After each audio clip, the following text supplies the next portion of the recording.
ആകാശവാണി.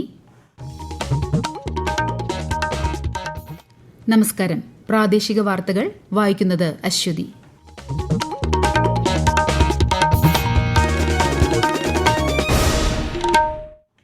പ്രധാന വാർത്തകൾ. 18 ദിവസത്തെ ബഹിരാകാശവാസം പൂർത്തിയാക്കി ഇന്ത്യയുടെ ശുഭാംശു ശുക്ല ഉൾപ്പെടെ 4 പേരടങ്ങുന്ന ആക്സിയം 4 ദൌത്യസംഘം ഇന്ന് ഭൂമിയിൽ തിരിച്ചെത്തും. കേന്ദ്ര സർക്കാരിന്റെ ഒരു ജില്ല ഒരു ഉൽപ്പന്നം ദേശീയ പുരസ്കാരത്തിൽ കേരളത്തിന് അഭിമാനമായി വയനാട് ജില്ലയ്ക്ക് അംഗീകാരം. തൊഴിൽ, സംരംഭകത്വം എന്നിവയിലൂടെ യുവജനതയെ ശക്തിപ്പെടുത്തുക എന്ന ലക്ഷ്യത്തിലൂന്നി ഇന്ന് ലോക യുവജന നൈപുണ്യ ദിനം. സംസ്ഥാനത്ത് വരും ദിവസങ്ങളിൽ മഴ ശക്തി പ്രാപിക്കുമെന്ന് കേന്ദ്ര കാലാവസ്ഥാ വകുപ്പ്. 8 ജില്ലകളിൽ ഇന്ന് മഞ്ഞ ജാഗ്രത. ജോർജിയയിൽ നടക്കുന്ന ഫിഡെ വനിതാ ചെസ് ലോകകപ്പിൽ ഇന്ത്യയുടെ ആർ വൈശാലിയും ഹരിക ദ്രോണവല്ലിയും പ്രീ ക്വാർട്ടറിൽ. വാർത്തകൾ വിശദമായി. ഇന്ത്യൻ ബഹിരാകാശ സഞ്ചാരി ഗ്രൂപ്പ് ക്യാപ്റ്റൻ ശുഭാംശു ശുക്ല ഉൾപ്പെടെ 4 പേരടങ്ങുന്ന ആക്സിയം 4 ദൌത്യസംഘം ഇന്ന് ഭൂമിയിലെത്തും. ഇന്ന് വൈകുന്നേരം 3 മണിയോടെ പേടകം ശാന്തസമുദ്രത്തിൽ സ്പ്ലാഷ് ലാൻഡിംഗ് നടത്തും. അന്താരാഷ്ട്ര ബഹിരാകാശ നിലയത്തിൽ നിന്നും ഇന്നലെ വൈകിട്ട് 4:45 അൺഡോക്കിംഗ് പൂർത്തിയാക്കിയത്. 18 ദിവസത്തെ ബഹിരാകാശവാസത്തിന് ശേഷമാണ് ശുഭാംശു ശുക്ലയും സംഘവും മടങ്ങിയെത്തുന്നത്. ഇന്ത്യയ്ക്ക് വേണ്ടി പ്രത്യേകമായി 7 പരീക്ഷണങ്ങൾ ഗ്രൂപ്പ് ക്യാപ്റ്റൻ ശുക്ല നടത്തി. ലാൻഡിംഗിന് ശേഷം സംഘാംഗങ്ങൾ ഭൂമിയുടെ ഗുരുത്വാകർഷണവുമായി പൊരുത്തപ്പെടാൻ 7 ദിവസത്തെ പുനരധിവാസ പരിപാടിക്ക് വിധേയരാകും. കേന്ദ്ര സർക്കാരിന്റെ ഒരു ജില്ല ഒരു ഉൽപ്പന്നം ദേശീയ പുരസ്കാരം സ്വന്തമാക്കി വയനാട് ജില്ല.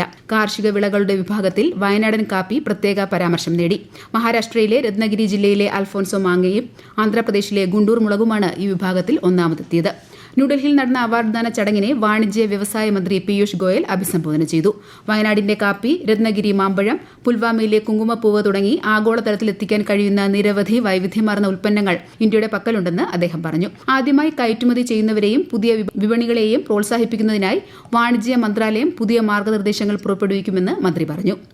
കീം പരീക്ഷാഫലം സംബന്ധിച്ച് സംസ്ഥാന സർക്കാർ പ്രസിദ്ധീകരിച്ച പുതിയ റാങ്ക് പട്ടിക റദ്ദാക്കണമെന്നാവശ്യപ്പെട്ട് കേരള സിലബസ് വിദ്യാർത്ഥികൾ നൽകിയ ഹർജി സുപ്രീംകോടതി ഇന്ന് പരിഗണിക്കും. കേസിൽ വാദം കേൾക്കാതെ ഉത്തരവ് പാടില്ലെന്നാവശ്യപ്പെട്ട് CBSE സിലബസ് വിദ്യാർത്ഥികൾ തടസ്സ ഹർജി നൽകിയിട്ടുണ്ട്. ജസ്റ്റിസ് PS നരസിംഹ അധ്യക്ഷനായ ബെഞ്ചാണ് കേസ് പരിഗണിക്കുന്നത്. മാരത്തൺ ഓട്ടക്കാരനായ ഫൌജ സിംഗിന്റെ വിയോഗത്തിൽ അനുശോചനം രേഖപ്പെടുത്തി പ്രധാനമന്ത്രി നരേന്ദ്രമോദി. ഫൌജ സിംഗിനെ അവിശ്വസനീയ ദൃഢനിശ്ചയമുള്ള കായികതാരമെന്ന് വിശേഷിപ്പിച്ച പ്രധാനമന്ത്രി ഫിറ്റ്നസ് എന്ന വിഷയത്തിൽ ഇന്ത്യയിലെ യുവജനങ്ങളെ പ്രചോദിപ്പിക്കാൻ അദ്ദേഹത്തിന് സാധിച്ചതായും സമൂഹമാധ്യമത്തിൽ കുറിച്ചു. സ്കൂൾ സമയമാറ്റവുമായി ബന്ധപ്പെട്ട വിഷയത്തിൽ ചർച്ച തുടരുകയാണെന്ന് മന്ത്രി വി ശിവൻകുട്ടി. സർക്കാർ തീരുമാനം മാറ്റാനല്ല, മറിച്ച് എതിർപ്പുള്ളവരെ കാര്യങ്ങൾ ബോധ്യപ്പെടുത്താനാണ് ചർച്ചയെന്നും മന്ത്രി കണ്ണൂരിൽ പറഞ്ഞു. ഇന്ന് ലോക യുവജന നൈപുണ്യ ദിനം. തൊഴിൽ, മാന്യമായ ജോലി, സംരംഭകത്വം എന്നിവയിലൂടെ യുവസമൂഹത്തെ സജ്ജമാക്കുന്നതിന്റെ തന്ത്രപരമായ പ്രാധാന്യം എടുത്തുകാട്ടുന്നതാണ് ദിനാചരണം. ലോക യുവജന നൈപുണ്യ ദിനത്തിന്റെ 10ാം വാർഷികം കൂടിയാണ് ഇന്ന് ആചരിക്കുന്നത്. 2014 ഐക്യരാഷ്ട്ര പൊതുസഭ ജൂലൈ 15 ലോക യുവജന നൈപുണ്യ ദിനമായി പ്രഖ്യാപിച്ചത്. നിർമ്മിത ബുദ്ധിയിലൂടെയും ഡിജിറ്റൽ വൈദഗ്ധ്യത്തിലൂടെയും യുവജന ശാക്തീകരണം എന്നതാണ് ഈ വർഷത്തെ ലോക യുവജന നൈപുണ്യ ദിനത്തിന്റെ പ്രമേയം. മൺസൂൺ കാല വിനോദസഞ്ചാരം പ്രോത്സാഹിപ്പിക്കുന്നതിന്റെ ഭാഗമായി ജില്ലാ ടൂറിസം പ്രൊമോഷൻ കൌൺസിലിന്റെ നേതൃത്വത്തിൽ സംഘടിപ്പിച്ച വയനാട് മഡ് ഫെസ്റ്റ് സീസൺ 3 ഇന്ന് സമാപിക്കും. ആകാശവാണി വയനാട് ജില്ലാ പ്രതിനിധി അരുൺ വിൻസെന്റ് തയ്യാറാക്കിയ റിപ്പോർട്ട്. വിനോദസഞ്ചാര വകുപ്പ്, വിവിധ ടൂറിസം സംഘടനകൾ എന്നിവരുടെ സഹകരണത്തോടെയാണ് മഡ് ഫെസ്റ്റ് സംഘടിപ്പിച്ചത്. പരിപാടിയുടെ ഭാഗമായി കഴിഞ്ഞ ദിവസം കർലാട് തടാകത്തിൽ ലേക്ക് കയാക്കിംഗ് മത്സരവും സംഘടിപ്പിച്ചിരുന്നു. മഡ് ഫെസ്റ്റിന്റെ ഭാഗമായി ഈ മാസം 17 50 പേർക്കായി ചീങ്ങരി മലയിലേക്ക് മൺസൂൺ ട്രക്കിംഗും നടത്തും. ജില്ലയുടെ വിവിധ ഭാഗങ്ങളിൽ സംഘടിപ്പിച്ച മഡ് ഫെസ്റ്റ് കാണുവാനായി നിരവധി പേരായിരുന്നു എത്തിയത്. വൈകിട്ട് 4 മണിക്ക് പിന്നാക്കക്ഷേമ വകുപ്പ് മന്ത്രി OR കേളു സമാപന സമ്മേളനം ഉദ്ഘാടനം ചെയ്യും. സംസ്ഥാനത്ത് നിപ പ്രതിരോധ പ്രവർത്തനങ്ങൾ ശക്തമാക്കിയ ആരോഗ്യവകുപ്പ്. നിപ സമ്പർക്ക പട്ടികയിൽ നിലവിൽ 609 പേരാണുള്ളതെന്ന് ആരോഗ്യമന്ത്രി വീണ ജോർജ് പറഞ്ഞു. പാലക്കാട് നിപ റിപ്പോർട്ട് ചെയ്ത 2ാമത്തെ വ്യക്തിയുടെ സമ്പർക്ക പട്ടികയിലെ 112 പേർ ഉൾപ്പെടെയാണിത്. അനാവശ്യ ആശുപത്രി സന്ദർശനങ്ങൾ ഒഴിവാക്കി ചെറിയ ആരോഗ്യ പ്രശ്നങ്ങൾക്ക് സഞ്ജീവനി വഴി ഡോക്ടറുടെ സൌജന്യ സേവനം തേടണമെന്ന് ആരോഗ്യവകുപ്പ് നിർദ്ദേശം നൽകി. 10 ദിവസത്തെ ചികിത്സയ്ക്ക് അമേരിക്കയിൽ പോയ മുഖ്യമന്ത്രി പിണറായി വിജയൻ മടങ്ങിയെത്തി. ഇന്ന് പുലർച്ചെയോടെയാണ് തിരുവനന്തപുരം വിമാനത്താവളത്തിലെത്തിയത്. ഈ മാസം 5-നാണ് മുഖ്യമന്ത്രി ചികിത്സയ്ക്ക് അമേരിക്കയിലേക്ക് പോയത്. ഈ വാർത്തകൾ ആകാശവാണിയിൽ നിന്ന്. ആകാശവാണി വാർത്തകളും വാർത്താധിഷ്ഠിത പരിപാടികളും all India radio news Thiruvananthapuram YouTube ചാനലിലും all India radio news Thiruvananthapuram Facebook പേജിലും AR News_ തിരുവനന്തപുരം ഇൻസ്റ്റഗ്രാം അക്കൌണ്ടിലും AR News_TVM X ഹാൻഡിലും ലഭ്യമാണ്. പാർലമെന്റിന്റെ വർഷകാല സമ്മേളനം ഈ മാസം 21 ആരംഭിക്കും. ഓപ്പറേഷൻ സിന്ദൂറിന്റെ പശ്ചാത്തലത്തിൽ പ്രത്യേക സമ്മേളനം വിളിച്ചു ചേർക്കണമെന്ന പ്രതിപക്ഷത്തിന്റെ ആവശ്യം നിലനിൽക്കെയാണ് തീരുമാനം. ഓഗസ്റ്റ് 12 വരെയാണ് വർഷകാല സമ്മേളനം. സംസ്ഥാനത്ത് 5 ദിവസം ശക്തമായ മഴയ്ക്ക് സാധ്യതയെന്ന് കേന്ദ്ര കാലാവസ്ഥാ വകുപ്പ്. എറണാകുളം, പാലക്കാട്, തൃശൂർ, മലപ്പുറം, കോഴിക്കോട്, വയനാട്, കണ്ണൂർ, കാസർഗോഡ് എന്നീ 8 ജില്ലകളിൽ ഇന്ന് മഞ്ഞ ജാഗ്രത പ്രഖ്യാപിച്ചു. നാളെ 5 ജില്ലകളിൽ ഓറഞ്ച് ജാഗ്രതയാണ്. മോശം കാലാവസ്ഥ കണക്കിലെടുത്ത് കേരള, കർണാടക, ലക്ഷദ്വീപ് തീരങ്ങളിൽ നിന്നും വെള്ളിയാഴ്ച വരെ മത്സ്യബന്ധനത്തിന് പോകരുതെന്ന് മുന്നറിയിപ്പ് നൽകി.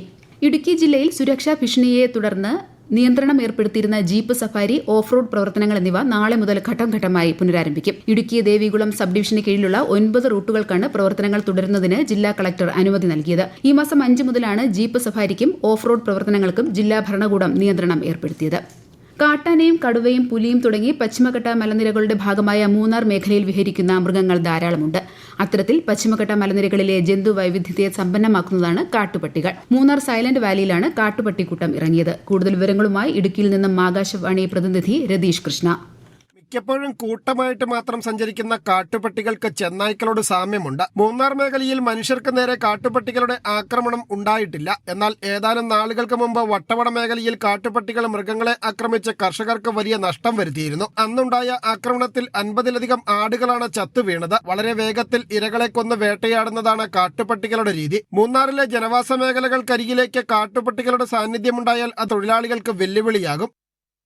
കൊച്ചിയിൽ KSRTC open double decker service ഇന്ന് മന്ത്രി പി രാജീവ് ഉദ്ഘാടനം ചെയ്യും. KSRTC തിരുവനന്തപുരം, മൂന്നാർ എന്നിവിടങ്ങളിൽ ആരംഭിച്ച ഡബിൾ ഡക്കർ സർവീസുകൾ വലിയ രീതിയിൽ യാത്രക്കാർ ഏറ്റെടുത്തതിനെ തുടർന്നാണ് കൊച്ചിയിൽ യാത്രയ്ക്ക് തുടക്കം കുറിക്കുന്നത്. കൊച്ചിയുടെ നഗരഹൃദയത്തിലൂടെ ഡബിൾ ഡക്കറിന്റെ ഓപ്പൺ ഡെക്കിലിരുന്ന് നഗര സൌന്ദര്യം യാത്രികർക്ക് ആസ്വദിക്കാൻ കഴിയും. ലോർഡ്സ് ക്രിക്കറ്റ് ടെസ്റ്റിൽ ഇന്ത്യക്കെതിരെ ഇംഗ്ലണ്ടിന് ജയം. 5ാം ദിനമായ ഇന്നലെ ഇന്ത്യ 22 റൺസിന് പരാജയപ്പെട്ടു. ഇംഗ്ലണ്ട് മുന്നോട്ട് വെച്ച 193 റൺസ് വിജയലക്ഷ്യം പിന്തുടർന്ന ഇന്ത്യ 170 റൺസിന് ഓൾ ഔട്ടായി. 5 മത്സരങ്ങളുള്ള ടെസ്റ്റ് പരമ്പരയിൽ ഇംഗ്ലണ്ട് ഇപ്പോൾ 2-1 മുന്നിലാണ്. ഈ മാസം 23 മുതൽ 27 വരെ മാഞ്ചസ്റ്ററിലാണ് 4ാം ടെസ്റ്റ്. ജോർജിയയിൽ നടക്കുന്ന ഫിഡെ വനിതാ ചെസ് ലോകകപ്പിൽ ഇന്ത്യയുടെ ആർ വൈശാലിയും ഹരിക ദ്രോണവല്ലിയും പ്രീ ക്വാർട്ടർ ഫൈനലിൽ പ്രവേശിച്ചു. മുൻ മത്സരങ്ങളെല്ലാം സമനിലയിൽ അവസാനിച്ചതിന് ശേഷം റാപ്പിഡ് ടൈ ബ്രേക്കുകളിലൂടെയാണ് ഇരു താരങ്ങളും പ്രീ ക്വാർട്ടറിലെത്തിയത്. ടോക്കിയോയിൽ ഇന്ന് ആരംഭിക്കുന്ന ജപ്പാൻ ഓപ്പൺ ബാഡ്മിന്റൺ ടൂർണമെന്റിൽ ഇന്ത്യയ്ക്ക് പ്രതീക്ഷയായി സാത്വിക് സായിരാജ് രംഗിറെഡ്ഡി ചിരാഗ് ഷെട്ടി സഖ്യം. ഈ വർഷത്തെ ആദ്യ കിരീടം ലക്ഷ്യമിട്ടാണ് താരങ്ങൾ ഇറങ്ങുന്നത്. സിംഗിൾസിൽ പരിക്കിന്റെ തിരിച്ചടികൾക്ക് ശേഷം ഫോം വീണ്ടെടുക്കുമെന്ന പ്രതീക്ഷയിലാണ് ലക്ഷ്യ സെന്നും PV സിന്ധുവും കളത്തിലിറങ്ങുന്നത്. പ്രധാനമന്ത്രി നരേന്ദ്രമോദി ആകാശവാണിയിലൂടെ ജനങ്ങളുമായി ആശയങ്ങൾ പങ്കുവയ്ക്കുന്ന പ്രതിമാസ റേഡിയോ പ്രഭാഷണ പരിപാടി മൻ കി ബാത്ത് ഈ മാസം 27-ന്. പരിപാടിയുടെ 124ാം പതിപ്പാണിത്. ആകാശവാണിയിലും ദൂരദർശനിലും പരിപാടി തത്സമയം ലഭ്യമാകും. തുടർന്ന് മലയാള പരിഭാഷയും കേൾക്കാം. പരിപാടിയെക്കുറിച്ചുള്ള ജനങ്ങളുടെ അഭിപ്രായങ്ങളും ആശയങ്ങളും നരേന്ദ്രമോദി ആപ്പിലൂടെയും MyGov ഓപ്പൺ ഫോറത്തിലൂടെയും ഈ മാസം 25 വരെ അറിയിക്കാവുന്നതാണ്. രാജ്യത്തെ ഓഹരി വിപണികളിൽ നേട്ടം. ബോംബെ ഓഹരി സൂചിക സെൻസെക്സ് 138 പോയിന്റ് ഉയർന്ന് 82,396-ലും ദേശീയ ഓഹരി സൂചിക നിഫ്റ്റി 53 പോയിന്റ് ഉയർന്ന് 25,135-ലും വ്യാപാരം തുടരുന്നു.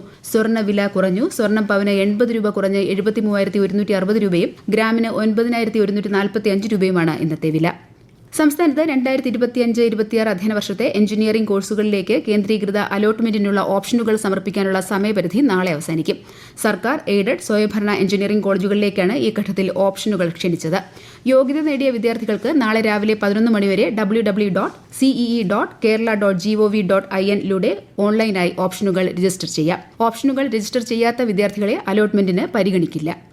സംസ്ഥാന സർക്കാർ നോർക്ക റൂട്ട്സ് വഴി നടപ്പിലാക്കി വരുന്ന സാന്ത്വന ധനസഹായ പദ്ധതിയുടെ അദാലത്ത് ഈ മാസം 19-ന് കോട്ടയത്ത് നടക്കും. നാട്ടിൽ തിരിച്ചെത്തിയ വാർഷിക വരുമാനം 1.5 ലക്ഷം രൂപയിൽ താഴെയുള്ള പ്രവാസികൾക്കായാണ് അദാലത്ത് നടത്തുക. അദാലത്തിൽ മുൻകൂട്ടി അപേക്ഷിക്കുന്നവർക്ക് മാത്രമായിരിക്കും പ്രവേശനം. താൽപര്യമുള്ളവർ www.norkaroots.org എന്ന വെബ്സൈറ്റിലൂടെ ഈ മാസം 17-ന് മുൻപായി അപേക്ഷ നൽകണം.